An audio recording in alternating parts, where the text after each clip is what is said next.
Assalamualaikum warahmatullahi wabarakatuh. Perkenalkan, nama saya Irma Cipratiwi, NIM 7211419189 dari akuntansi B19 Universitas Negeri Semarang. Di sini saya akan mempresentasikan tentang bab 3 Sistem Informasi Manajemen, yaitu menggunakan teknologi informasi dalam menjalankan perdagangan elektronik atau e-commerce. Definisi perdagangan elektronik yaitu penggunaan jaringan komunikasi dan komputer untuk melaksanakan bisnis, penggunaan komputer dengan browser web untuk membeli dan menjual produk.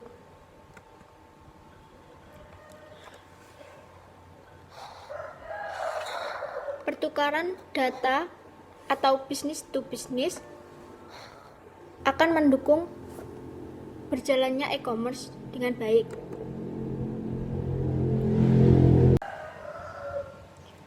E-commerce di luar batas perusahaan. E-commerce dibedakan menjadi dua, yaitu e-commerce business to consumer atau business to business atau B2C, yaitu mengacu pada transaksi-transaksi yang terjadi antara bisnis dan konsumen akhir produk. Contohnya, toko eceran ke konsumen.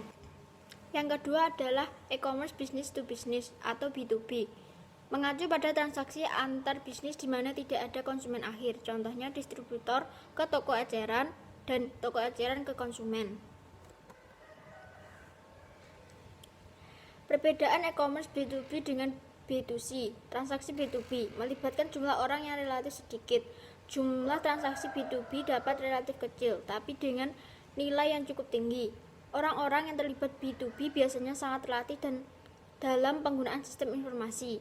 Satu transaksi antar sebuah produsen dan distributor dapat menyangkut ribuan unit produk. Transaksi B2C membutuhkan perbedaan desain yang mendasar. Konsumen mungkin tidak memiliki keahlian bidang teknologi informasi.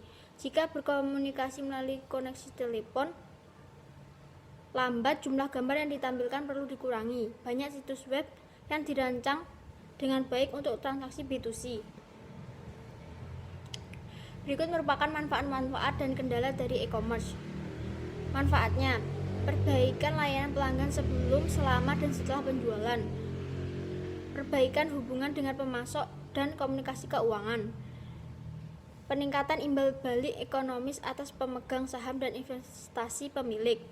Kendala dari e-commerce sendiri adalah biaya yang tinggi, kekhawatiran akan masalah dan keamanan, peranti lunak yang belum tersedia. Selanjutnya adalah intelijensi bisnis atau business intelligence. Adalah aktivitas pengumpulan informasi mengenai unsur-unsur di dalam lingkungan yang berinteraksi dengan perusahaan. Yang kedua adalah intelijensi kompetitif, yaitu aplikasi yang dikhususkan untuk mengumpulkan informasi tentang pesaing bisnis. Berikut adalah tugas dari intelijen dasar. Yang pertama, mengumpulkan data, baik data primer maupun sekunder. Yang kedua, mengevaluasi data. Dan yang terakhir, menganalisis data. Tujuan dari langkah analisis adalah mengubah data menjadi intelijen, yaitu menyimpan intelijen. Jika intelijen ada dalam bentuk tercetak, itu harus dimasukkan melalui optical character recognition atau OCR dengan mengetik, lalu menyebarkan intelijen. Setelah berada dalam penyimpanan komputer, teks dokumen atau ringkasannya diambil kembali dengan memasukkan parameter pencarian tertentu. Selanjutnya yaitu basis data eksternal. Perusahaan tidak harus mengumpulkan informasi lingkungannya sendiri. Tersedia sejumlah basis data komersial penting yang memberikan informasi mengenai hampir semua subjek. Perusahaan menggunakan berbagai basis data ini untuk mendapatkan kecerdasan bisnis karena lebih cepat dan lebih murah daripada meneliti beragam jenis sumber. Untuk melihat berbagai laporan keuangan yang diperlukan melalui basis data Edgar.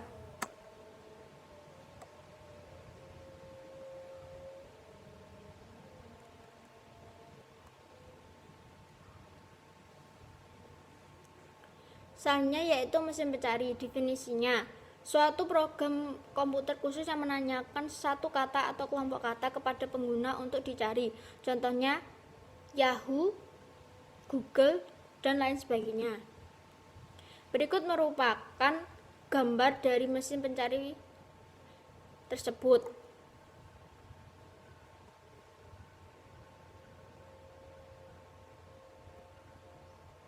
Selanjutnya yaitu strategi perdagangan melalui jaringan elektronik. Strategi perdagangan melalui jaringan elektronik terdapat dua cara. Yang pertama, sistem antar organisasi atau IOS.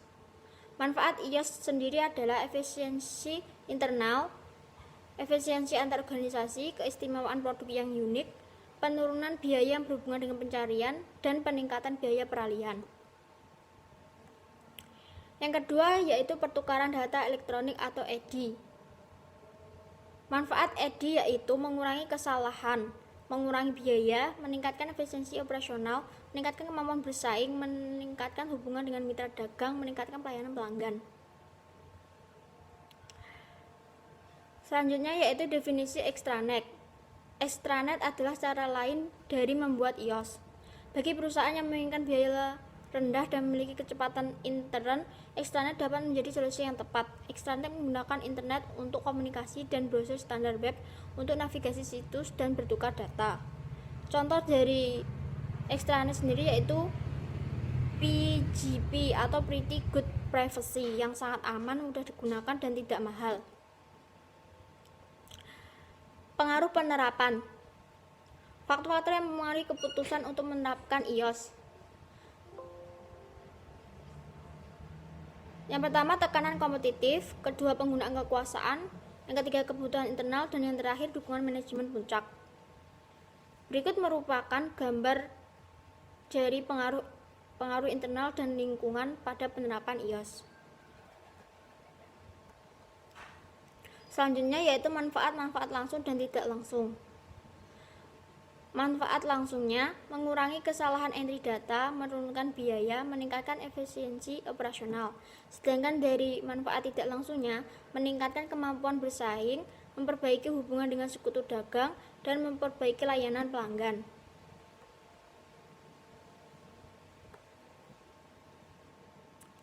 Teknologi perdagangan melalui jaringan elektronik. Ada 3 pilihan. Yang pertama, sambungan langsung, jaringan bernilai tambah, dan juga internet. Perkembangan internet bisa melalui ARPANET dan juga WWW atau World Wide Web. Banyak istilah yang berkaitan dengan internet sebenarnya berhubungan dengan web, yaitu website, hypertext link, dan homepage.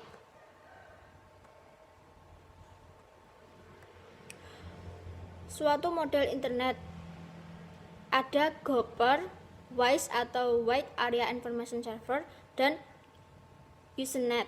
Keamanan internet sendiri yaitu dapat dicapai dengan menggunakan firewall yang merupakan suatu filter yang membatasi arus data antar jaringan internal perusahaan dan internet.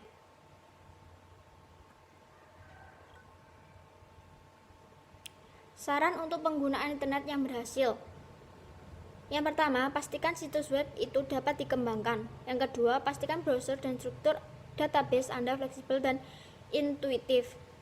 Tekankan isi, sering diperbarui, lihat dengan kacamata pelanggan, arahkan isi untuk kebutuhan pemakai tertentu, buat interface yang intuitif, tempatkan di lokasi web yang tepat, ciptakan rasa kebersamaan, dan dapatkan bantuan jika Anda membutuhkannya. Dan yang terakhir adalah dampak internet pada bisnis di masa mendatang. E-commerce sedang mengalami perkembangan baik di seluruh dunia. Tingkat pertumbuhan tahunan e-commerce sebesar 15% selama 5 tahun terakhir. Jumlah e-commerce yang luar biasa terjadi antar bisnis. E-commerce B2B tidak berdampak pada pelanggan, tapi harga yang lebih rendah dan layanan yang lebih baik yang membuat organisasi bisnis kompetitif. Sekian dari saya, semoga penjelasan saya bermanfaat bagi kita semua, dan apabila ada kesalahan saya mohon maaf. Wassalamualaikum warahmatullahi wabarakatuh.